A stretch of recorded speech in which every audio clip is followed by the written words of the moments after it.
Hey everyone, and welcome to the 30 Days of Courage Challenge. I'm Ashley Easter. I'm the founder and executive director of Courage 365, and we have an amazing show planned for you tonight. We are going to be interviewing David Hayward. Now, you may be familiar with David Hayward by his name, David, or by the Naked Pastor. That's what he goes by on social media. He has all those amazing cartoons and Sophia artwork and different courses.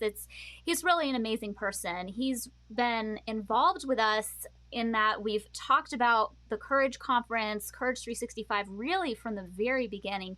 He was one of the first people that I talked to when I had this idea about the Courage Conference, and it was just one of those meetings where when you had a conversation, you knew right away that this was a special person, that they were going to be tracking with you for a while, and that they really had the same shared values to support survivors. All right, well, without further ado, I want to invite David Hayward onto the show, a.k.a. the Naked Pastor. Hey, David, how are you? Hey, Ashley, good. How are you? Good to be I here. I am so good, and I'm glad that you're here. I mean, really, truly, like I said in the beginning, you've been around talking with us since the very beginning, and Mhm. thank you so much for everything you do. Well, I believe in what you do. You're doing good work and necessary work, so I'm so glad to be a part of it. Yeah. Awesome. Well, I would love to ask you some questions Mm. about the work that you do. And I think probably a lot of people who are tuning in tonight are familiar with you and your work because, particularly your cartoons, all of your art is fantastic, but your cartoons have really touched the hearts of so many survivors because they just get right to the point, right to the heart of the matter. And so I wanted to ask you kind of how Mhm. you got started, a little bit of your backstory, and why do you call yourself the Naked Pastor? Some of Okay. us are familiar with your work, but we don't know your backstory. So, would you mind sharing that with us tonight? Yeah, sure. And hi, everybody out there. Um, yeah, so I was a pastor of a local church. Just to give you a little bit of context, in 2010, I left the ministry, and I've been doing Naked Pastor full time since 2010. I started Naked Pastor in 2005 and as a blogger. And I just wanted people to see behind the curtain of what really goes on in the life of a pastor, a real live pastor. There was a lot of pastor bloggers out there, and you know, there was all these stories about the sermons and what's being taught and who's being baptized and the wonderful worship music and the conversions and the fellowship and the potlucks and all this stuff, and I wanted to throw back the curtain and let people see what really, really, honestly goes on in the life of a pastor, with the struggles, the conflicts, the financial woes, the tension, the members who leave, the mistakes in worship, my doubts and questions, theologically, spiritually, and all that. So that's why I called it Naked Pastor. It's just me, completely unadorned, no protective, no protection, no, adornments, just the raw life of a pastor. And I started it back when the Naked Chef was popular, and Mm, so basically, it's just that, just being real and raw and honest and simple. And so that's how it took off, that Naked Pastor. But I started drawing cartoons in 2006, only because I'd been an artist as long as I can remember. Um, I never remember not drawing, and I just thought one day, like, I like a really good cartoon, and I saw one artist who challenged himself to draw a cartoon every day, and I thought, you know what, I should try that and see what happens. And I gave myself maybe a couple of weeks before I ran out of ideas, and so now it's what, 16 years later, and I'm still drawing cartoons every day. wow. And I just loved how effective they were and how fun they are to draw. So that's basically how Naked Pastor as a cartoonist got started. Yeah. That is so cool. And I love that you started by really just wanting to be vulnerable with people. And you're right, Yeah. I was a blogger back in the day as well. I think I started blogging more in 2000. Well, I started blogging when I was 12, but that was a long time ago. um, but I started my stay-at-home daughter blog when I think it was 16 or 17, and so it was probably like 2009, Mm, 2010-ish. And I know what you mean about like all the pastor blogs and stuff out there. And I love that you were not just putting on this facade, but like actually talking about your real struggles and kind of mm, pulling the curtain back. mhm, And, one of the things that we got to see you do as somebody who's being vulnerable as a pastor was decide not to be a pastor anymore, to walk away mhm. from that and to completely deconstruct. And I Right. think that's been a journey that hasn't been documented as well as you've documented by very many others. And Mm, so maybe you could talk to us about not so much the theology of this or that, but more so like what it was like when you decided that you were going to leave the pastorate and your deconstruction journey. And I know you write a lot of draw a lot of cartoons related to church abuse and control, and did that play a part in it? Really mhm, interested. mhm. Yeah, so there were a couple of factors that sort of combined to make the conditions perfect for me to want to leave the ministry. Like I spiritual abuse is a kind of abuse. There's all kinds of abuse. So there's spiritual abuse. And basically that's where spiritual tools are used as weapons to control or harm or limit or coerce or outright harm other people. um, and so I had I've been in the church a long time, and I've experienced abuse from when I served other pastors or other spiritual leaders. And I've seen abuse all the way on the like severe end, like where there's real serious cult like issues going on. And then on the other end, where a lot of people say, well, is it really abuse? Because it's kind of more like pressure Mm. and control, kind of coercion, manipulation, control. And it's really complicated because you kind of feel complicit because you're kind of going along with it. It's not like somebody comes along and punches you in the face. You're a complete, total, unassuming and unsuspecting victim.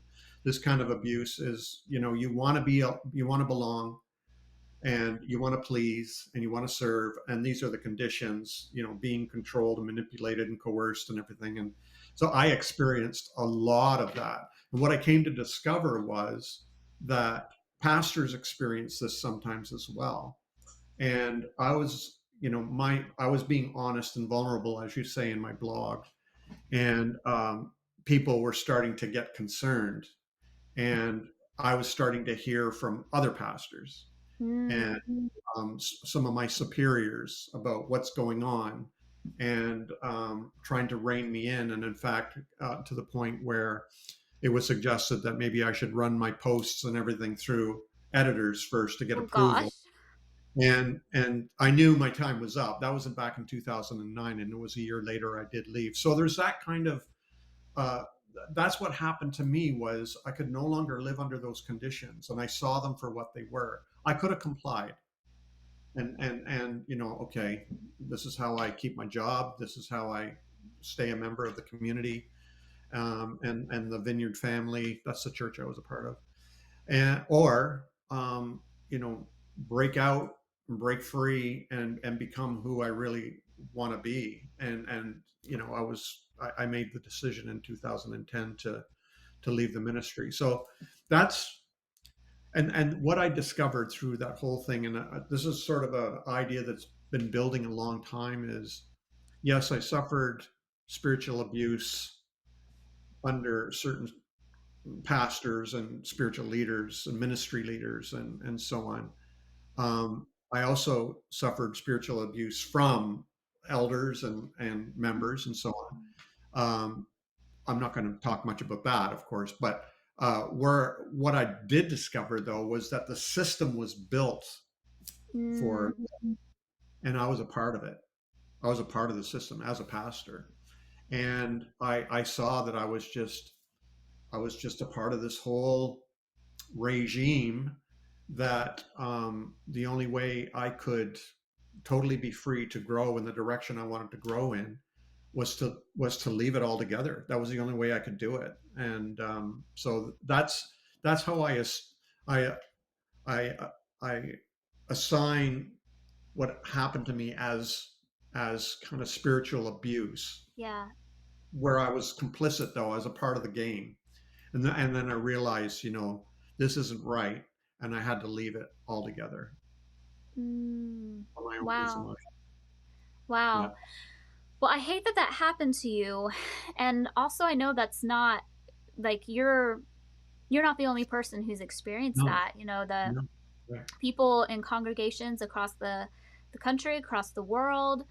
And like you said, it's not even just the congregants. A lot of times the structures are such that the pastors themselves can also experience spiritual abuse, and it really does feel like this machine. And I Yes. know from my experience working with advocacy groups around the Southern Baptist Convention, Right. and just seeing how there there are some churches that are doing some really awful things and pastors are involved with that.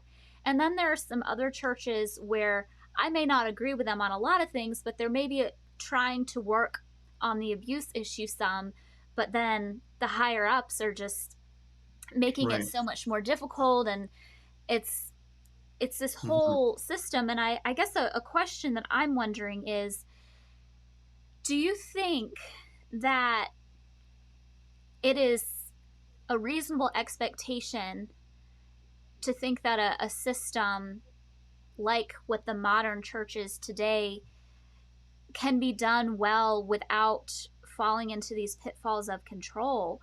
And Mhm. that's a complex question, but sometimes I question whether our modern systems Mhm. are able to be fixed at all, or if by nature they are power and Mhm. control structures. Mhm. Um, I think of the I think of the creation story, and I don't know whether people want to believe if that's a literal story or it's a mythological story. But the story conveys that we were put in charge of all creatures and to have dominion over the earth and over all creatures. And these institutions are creatures. And our job is to have dominion over them, not them have dominion over us. Mm, But that's what happens with bureaucracy, where the gravitational pull of all institutions, none are exempt. All institutions, the gravitational pull is towards the dehumanization of its members. I'm talking about families too, yeah, where agreed. where you the only way a local church is going to prevent spiritual abuse from happening is by intentionally fighting against it each and every day. They have to make sure that nothing is happening to dehumanize the people, that they're nobody's assuming control and authority over another person's life, where another person's freedom is being restricted, because there's a disagreement or something. It's constant effort, because we know, even as parents, we know it's a lot easier to say, "You'll do it because I said so," than to work it out and have a Mm-hmm. conversation, some kind of a negotiated agreement, right? Yeah. And so the same thing happens in churches and in all other institutions, where we're to have dominion over them. They're to serve us, Mm, but we always get the feeling we're serving them. It's yeah. backwards. So I do. it's not like it's not like, are we going to have hope or should we just watch them crash and burn? For me, we Mhm. have a responsibility to call these institutions to account. Yes. That's our job. And whether you want to call it critiquing or prophetic or whatever you want to call it, um, we need to constantly challenge these institutions to serve us and to Yeah. serve us well. Yeah. That's really good. That's really good. And I guess for myself, I'm sort of in the place where maybe I'm a bit jaded and I'm just like, I think we need to continue calling it out, but I don't have hope for the institutions anymore. I don't know. I just been so disappointed so many times, but at the same time, I'm not going to stop calling it out, even if the purpose isn't that I really think they're going to change, but more so that, survivors will hear that, hey, other people are saying this isn't okay and I'm not alone. And so I love everything you said. Thank you. Well, like it's like uh, they're here. Religion's here to stay. The church is here to stay. I'm not one of those who wants to banish religion from the earth or the church from the earth because Sure. it's not going to happen. Sure. The church has a remarkable ability to hide and to go underground or whatever in order to Mm-hmm. survive. And it's done it all these centuries and Mm-hmm. millennia.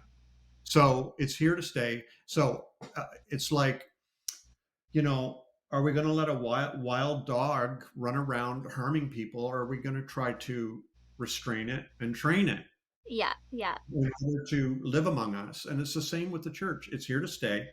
I'm going to keep. I just wrote about this today. Did a cartoon about this today and yesterday. I'm talking about this, where it's here to stay, and it's my job. I feel responsible for calling it out in hopes that it will restrain itself and train itself to treat people better.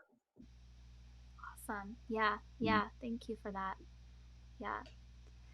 Um, the next question I want to ask you about is, so we've kind of heard your story Right. about being in the church, being transparent, leaving the church, a little bit of your, reason why with the deconstructing process. And I went through a course of yours with a few other people, and it's called How to Survive the Deconstruction of Your Beliefs. Yes. Right. Yes. And it was so good. I highly recommend it. But in that, you talked about like some different stages of deconstruction. And one thing that I liked about it was I feel like these stages and Mm. ideas of like places you move through, it doesn't matter if you're Christian or if you're Muslim or if you're Jewish or if you're Buddhist or, whatever. It's just a way of kind of processing um, beliefs and reevaluating things and holding on Right. to what really Right. resonates versus just what you've been told. And so maybe you could talk about some of those stages with us. Yeah. Yeah, so basically, I've stole them from Kubler Ross, and well, I didn't steal them. Everybody's using this model of the stages of death and dying. People prefer now the word phases because you can move in and out of these Mm, phases, I circle like that. around, skip one, do them over again, get stuck, go in a whirlpool. But they're different aspects of the traumatic change process, whether it's death and dying or illness or divorce or moving or deconstruction, changing our beliefs. So, we start with, let's just, you want me to go through them really quickly? Yeah, that would be great. And just as a quick reminder for everybody, we are going to be having a live Q&A after this interview. So if you have questions that arise while David's speaking, feel free to drop them in the comments now. I should have said this earlier, but I will go back and pull those out later. So as he's talking about these stages, if you have questions, drop those questions and I will go back to them so he can answer them later. So yeah, please share the stages. So, and I recognize all these phases in my own deconstruction. The first one is denial, where you just can't believe it's happening. It's just can't be happening. I've been a good Christian my whole life. I've been a firm believer. God has always been close to me. Jesus is my best friend. The Holy Spirit and I sleep together. Whatever. And we're just like this. And then now I'm questioning my beliefs. I don't feel God's presence, and we just can't believe it. It's like total denial. It's not happening.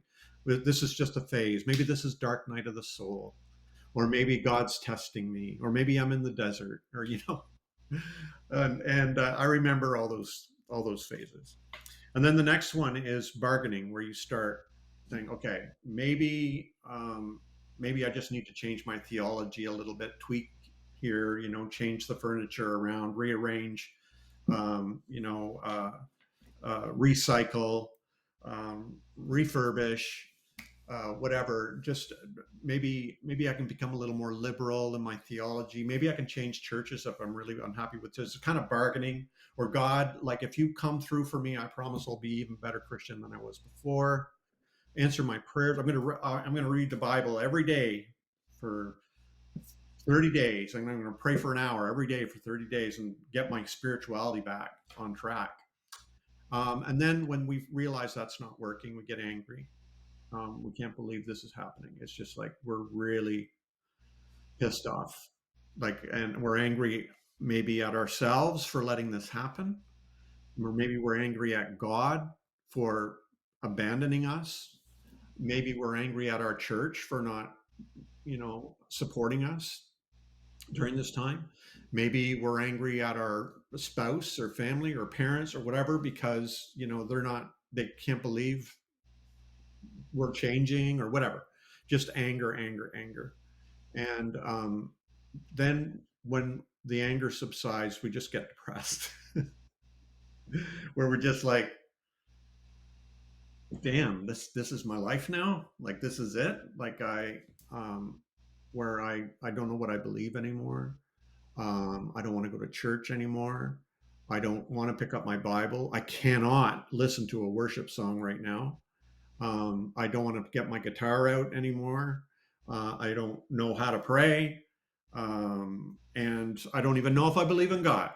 And, here I am all by myself in my darkness. And it's a dark time. It's a depressing time.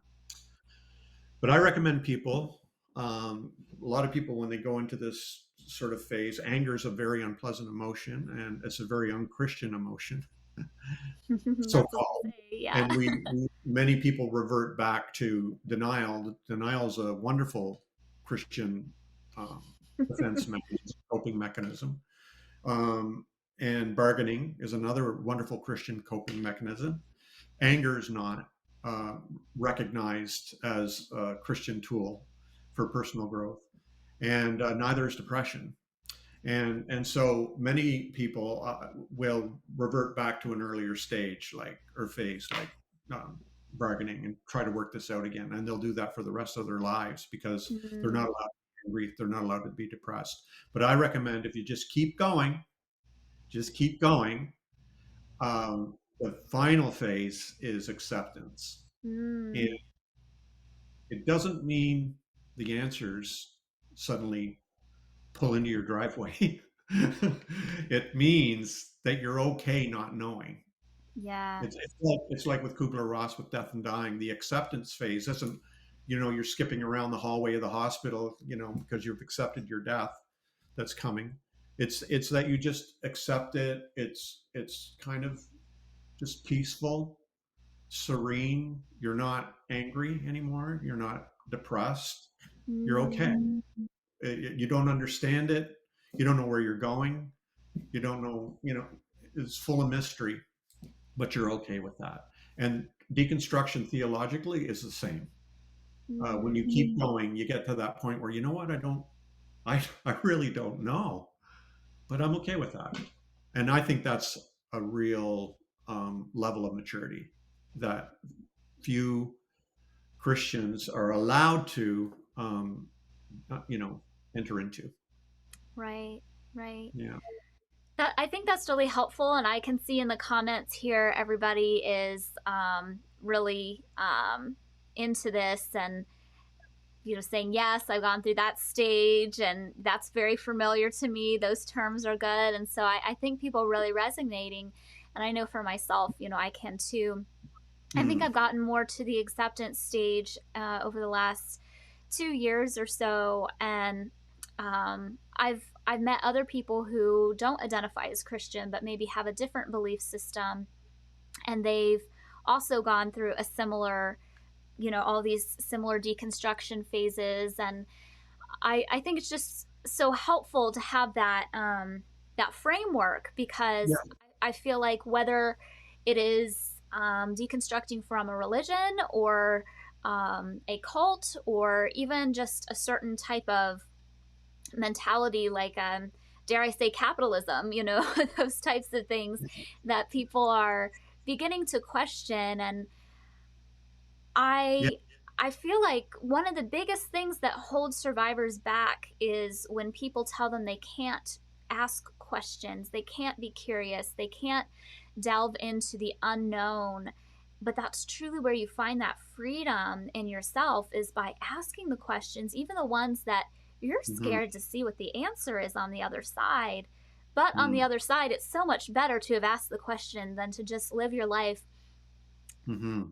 knowing something's off, but not really being intellectually honest with yourself. Yeah. Right.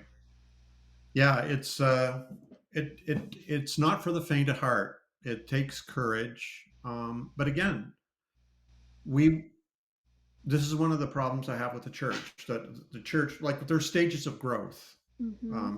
There's childhood, there's infancy, there's childhood, there's adolescence, there's teen years, there's young adult, and there's mature adult. It's sort of that way spiritually too. But when we get spiritually, when we get to that adolescent stage, when we start questioning everything our parents say, and we become disrespectful to our teachers, or we wonder, are we being blackmailed, or are we being brainwashed here, or we just don't accept everything. We're trying to figure out how to be an individual. We're trying to figure out how to think our own thoughts, and so we're sort of battering against our Mm, authorities to figure out how to be individuated, how to be an individual, and how to grow up and be an adult in the world. And that happens spiritually too, where we get to that point where we're like, well, wait a minute, I'm only believing everything I was told to believe. What do I really believe? Like, yeah. who am I as a spiritual person? And what are my thoughts? And should I believe everything that the preacher is preaching? Yeah. And Yeah. believe everything that the book's telling me and the tapes and whatever. And but that's where the church drops the ball, because it generally speaking, because it's very uncomfortable with that level, and so most people in the church, I would stand by that statement. Most people in the church are stuck at that stage just Mm-hmm. before adolescence, where they're completely compliant and believe. I know, because I was Mm, there. I was there, right. and yeah, and Yeah. where we believe what we're told because we're told that's the best way.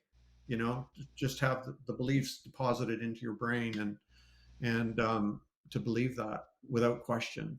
So yeah, the questioning and everything is a very uncomfortable. It's a very uncomfortable thing for churches to allow their people to do, just like it is with parents with their Yeah. kids. I Yeah. remember Lisa and I sitting our kids down saying, listen, we're going to try and be the best parents that we can be, but we're probably going to make mistakes and stuff. And when the time comes, we'll pay for your therapy when you, Yes. and And wouldn't that be nice if the church said that? We'll pay for your therapy. I'd yeah, have a few years backlogged if that was the case. exactly. Yeah.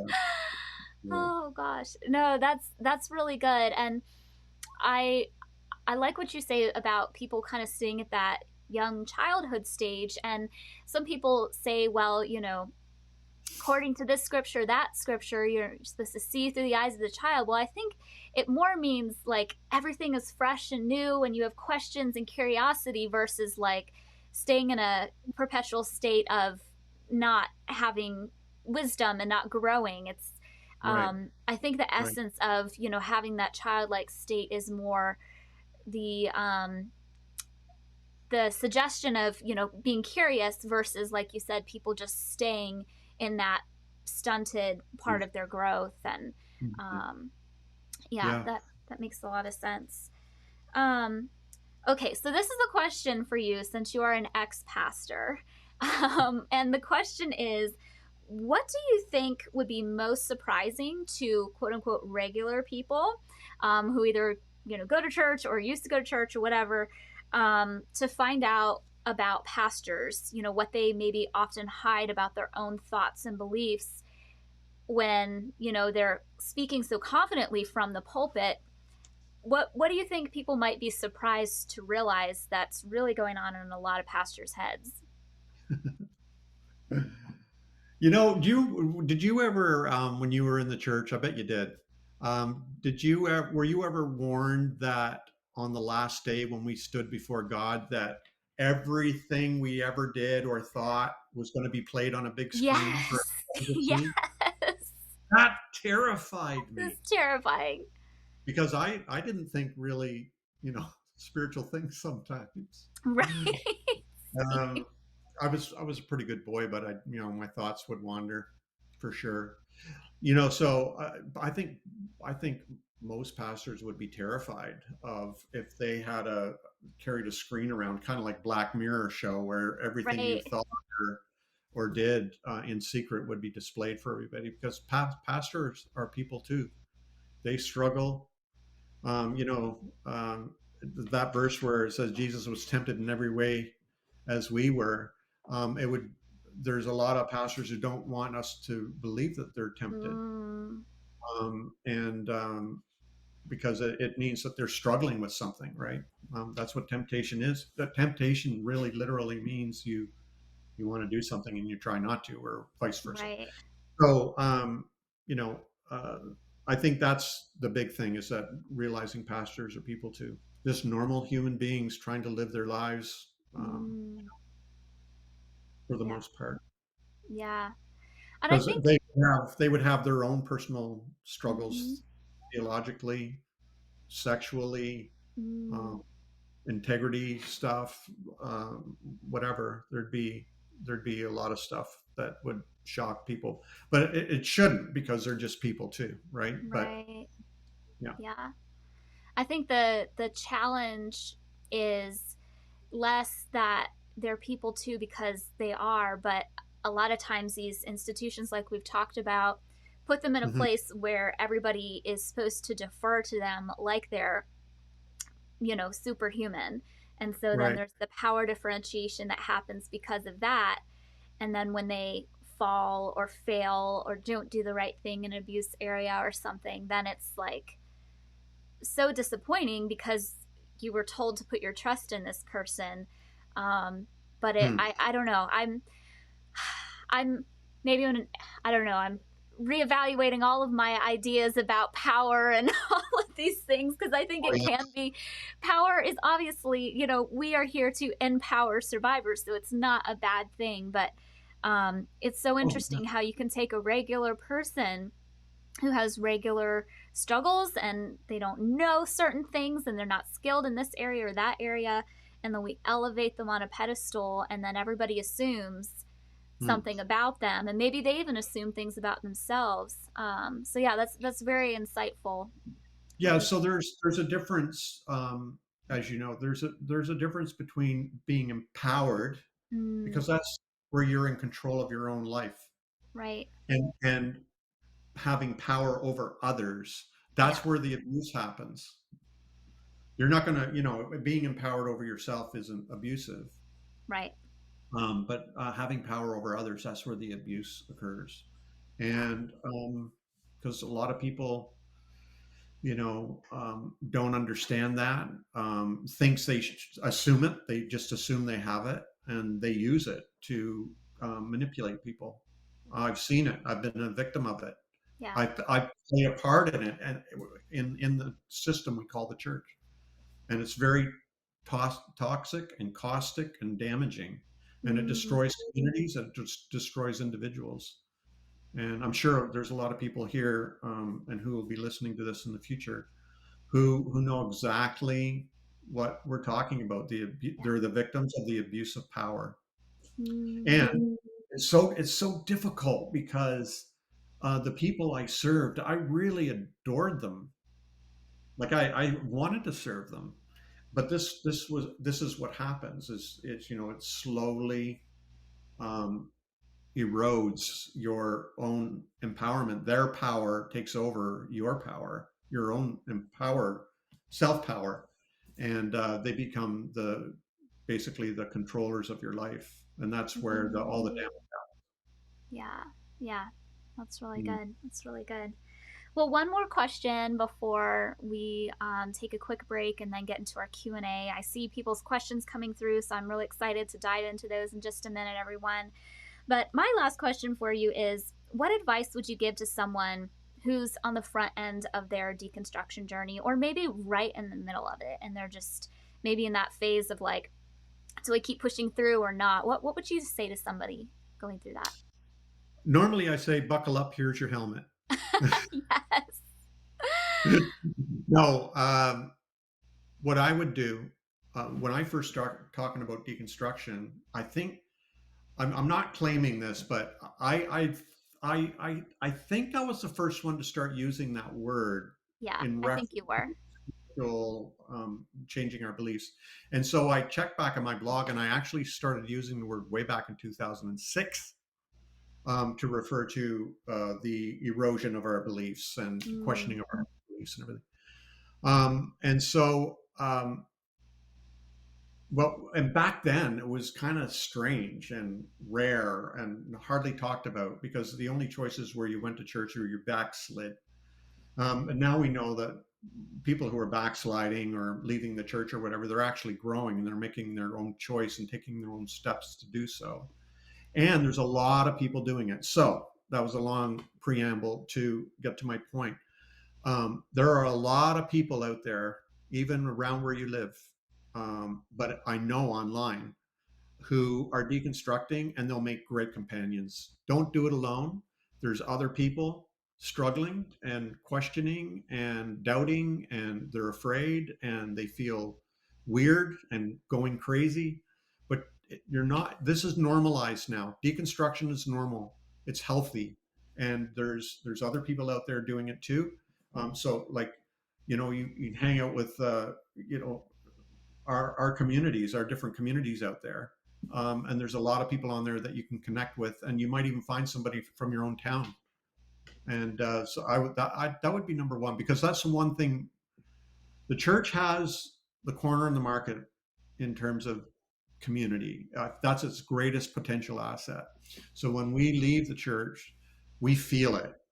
We really do feel the loneliness, and we can't find anything like it anywhere. I know I've tried. mm, And so find people, even if it's online, to share your journey with, and that's that'll make it a lot easier.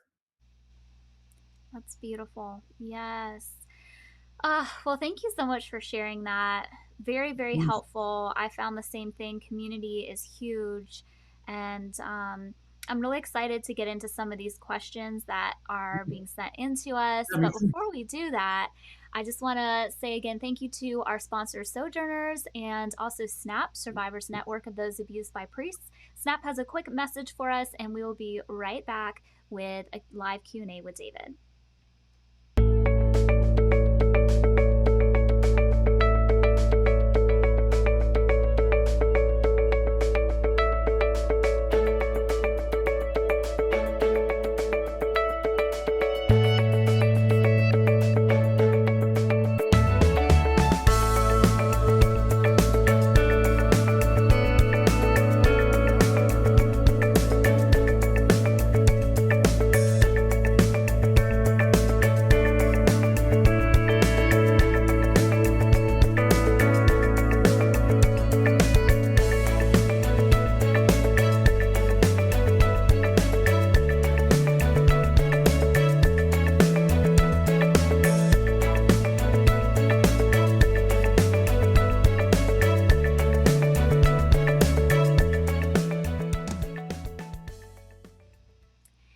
everyone. Welcome back to the 30 Days of Courage. I'm Ashley Easter, founder and executive director of Courage 365, and we are talking with David Hayward. We just had a great interview with him. We've been talking about deconstruction, all those types of things, and now we are going to jump into your live questions.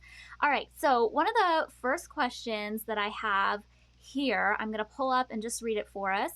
This person Mhm. says, survivors of domestic violence are most vulnerable to spiritual abuse when they are trying to or have just taken the risk to leave their perpetrator and try to make it on their own, especially if they have no other support. Could you please share your thoughts about this, either from your own lived experience or from others you've encountered? What do you consider the markers of a trustworthy religious group? And there's a couple other questions in there, so I'll just stop there and then we'll get to some of the other ones. Well, boy, that is so true because I've known many, and in my case, all the ones I've known have been women who've been abused in a relationship and leave, and you know what? They suffer in so many other ways because they are scapegoated as well, and by the church, often by the church they are a part of. So they not only leave their husband, they have to leave the church and their friends. They're ostracized and blackballed. And I've seen that happen over and over again. So yeah, you know, I've I've talked with some friends of mine who've been in that situation. I've just I've just explained to them, listen, do you know anybody who's gone through what you've gone through and is going to church right now? um, and talk to them about it, because obviously they must have found a fairly safe place, and it might work for you. Or you know, do you have you heard rumors about any pastor or priest or imam or um, rabbi or anybody who would be sensitive to your needs or whatever, or I know a couple of women right now who are in shelters, and they have a lot of, up here anyway in Canada, they have a lot of resources and access to resources, and one of them is spiritual care.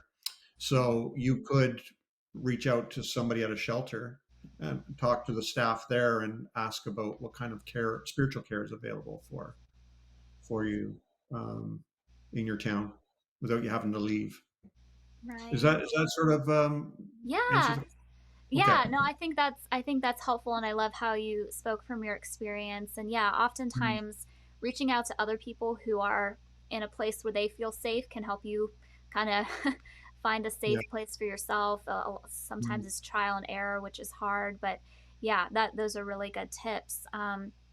The person goes on to ask, what do you consider the markers of a trustworthy religious group? And maybe what are some good flags and some red flags? Women in leadership.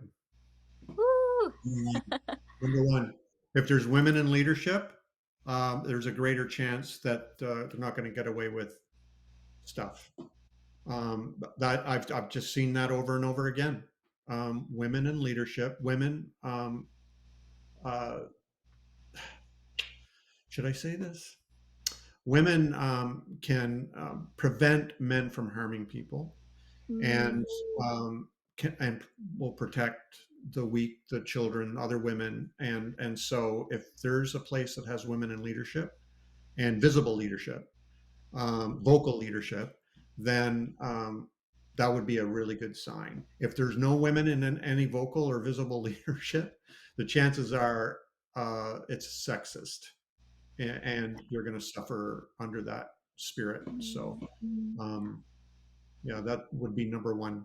yeah, that's good. And I've even done some study and research on countries that are led by women, and there's generally Yeah. less poverty, less Yeah. war, more care and health care for people. And it's interesting how that is, but just my personal view. Maybe we should give women a chance to run the world for a couple thousand years, just see how it goes. Just see how it goes. It's backed by research, though. It's backed by research. So, It is. It is. yep. Yeah. Yeah. Absolutely. I love that. Okay. Let's see. Another question. coming through here. David, can you please speak to the spiritual bypassing and toxic positivity that seems rampant in churches and almost seems to act as another gaslighting, minimizing force? Oh, my goodness, you have a very, very good crowd of questioners out there. We had the best here. I That's will so say good. that. So good. Oh yeah, toxic positivity. Oh, I do a lot of cartoons about that. Where everybody's wearing the yellow smiley face, and one person has a sad face, and they're being pointed to the door. Get out. Yep. And that happens all the time. And as you know, we've already talked about this. One of the things I value for myself is being able to be authentic and real and raw, Mm-hmm. and I really value that in community. I've seen it work. I've experimented with it. I've seen it work where if people are allowed to be authentic and real and raw, Mm-hmm. they grow, they heal. If you're continually required to press down your struggles and your negative emotions and so on, it's just going to fester and it's going to take you longer to heal. So that's why I think this toxic positivity is just so damaging. It's out in the world too, in business and everything, Yeah. where you got to be totally on top and on your game and positive, and it's just not real. And so when I work in kind of a spiritual capacity with people in their own spiritual journeys, but I also work as a business person, as an artist, and so on. And the toxic positivity out there is just really annoying at times because I'm just not feeling it. I'm just not feeling it. Yeah. And I have a story that goes with that, where one of our young women, her fiance, took his own life, Mm. and she asked if she could come. I had a small group, and she was coming to that, and I said, just share. Weeks on end, she would share, and we would, just sit with her and listen to her and cry with her and everything. And finally, there was a new person who had been coming, and he pulled me aside after. He said, "How long are we going to let her talk about it?" Oh my And gosh. yeah, and he says, "I'm just getting tired of hearing about it. Like, she needs to hurry up and get over it." Ugh. But that's the attitude out there. That is the attitude. Yeah. We're patient. We want you to be real. You got 2 hours. Exactly. I think survivors get that all the time. It's like, well, okay, we said we're sorry that happened to you once, and so obviously, you're Yeah, done, you're fixed, it's all back to normal. And yeah. yeah. So we gave her space, and I said, "Listen, we're going to give her as much space as she needs," and she healed after a while. It took a Mm, while, but she really did heal because she processed it. yeah. She really did process it, and so instead of pushing it down and claiming the faith, or Right. pin up and all that stuff. Absolutely. And I've just got to say, before we get to the next question, I love your Canadian accent. You're processing. I always say process. And so I love that about you. Yeah, that's the Okay, we really got we got a couple more minutes, and so maybe we'll kind of speed through a couple of these last ones. But question here is there such a thing as a church with healthy boundaries without enmeshment? Do you think that exists? I do. And I'm not bragging here, but I experimented with community. Like, I really wanted authentic community. So the last church I pastored, we really did work for that. We had that really healthy sense of community. Of course, I continued to go in a direction that stretched them too far, um, and so the only way I could um, continue to grow without damaging myself and let them be without damaging them was for me to leave. That was the arrangement we made. So, and I've seen it in other churches. In fact, we're hoping to go visit one church tomorrow morning, which is very rare for us, but we're hoping to go visit a church in the morning where it's they healthy boundaries. You don't feel any pressure. It's very free. It's very laid back, and people are treated with respect. And everybody's on the same level, and it's very democratic and loving, supportive. So they do happen. But like I said earlier, it takes a lot of work. It's not like we're just sitting back letting things happen. It takes a lot of intentionality to prevent control from slipping in, Mm. or disrespect from slipping in, or what I say, if a church can struggle with this question, it's doing well, and that is, how can I be free without violating your freedom, and how can you be free without violating my freedom? If we can work that out, there's no formula for it. There's only living it out each and every day, where I act free, but if I violate yours, then we need to negotiate how we're going to move forward together in a relationship. So that's, to me, is very important, and I've seen it. I've seen churches struggle with that. Um, they're not mega churches. They're not big churches. They're not famous. They're small flocks, and but they're the real deal. But they're out Mm. there. Wow. Thank you for sharing about that. Yeah, that sounds like a beautiful community. Um, well, we just have a couple minutes left, about 2 minutes left, and I have this last question here. Okay. And it says, what would be the top 3 things David would say a local church pastor could do to help people in their church with deconstruction? Start sharing their own deconstruction. Number one, just start saying, hey, this is what I'm going through, whether it's a man or a woman. Here are some of my questions, some of my doubts. Stand on the same floor as where the people are sitting. Don't be up in the pulpit or whatever. Be on the same level and say, hey, I'm struggling here. Second one, share with me your struggles. I shared my struggles with you. You share with me mine. Of course, there needs to be an atmosphere of trust, because I know in the past when I shared my struggles, they were used against me. So there needs Mm, to be that atmosphere of trust. He or she shares his or her struggles. Now you share yours. Now let's support one another. Those are the 3 steps. It's easy. The pastor needs to share their struggle, invite the others to share theirs, and that they're going to walk this through together without any expectations of outcomes. That's it. that's the big part at the end, without any expectations of outcomes, because I think sometimes people do that first step 1 and 2 with, like, I'm going to share, you share, but we all have agreed at the beginning that we're going to all come to the same conclusion inside this box. And it's so important to allow people Yeah. to shift and change and grow outside of that. And Right. yeah, Well, yeah. there's that whole deconstruction movement out, where it's really anti-deconstruction, where they say it's okay to deconstruct, but you need to come back. Right, right. Yeah, Yeah. I've seen that for sure, for sure. Well, Mm. well, David, this was super helpful. Every time I talk to you, I learn something new.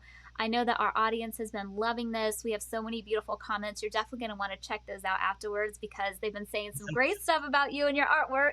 Oh, thank you. Where do I see that? You can just hop inside of our Courage 365 Facebook group, and you can look at Oh, okay. the I'm there. comments Yeah. afterwards. Um, Perfect. but yeah, it was so, so wonderful chatting with you. Thank And you. I hope that we'll have more Likewise. collaborations in the future as we move forward. Thank you all so much for spending this time with us, and live with courage.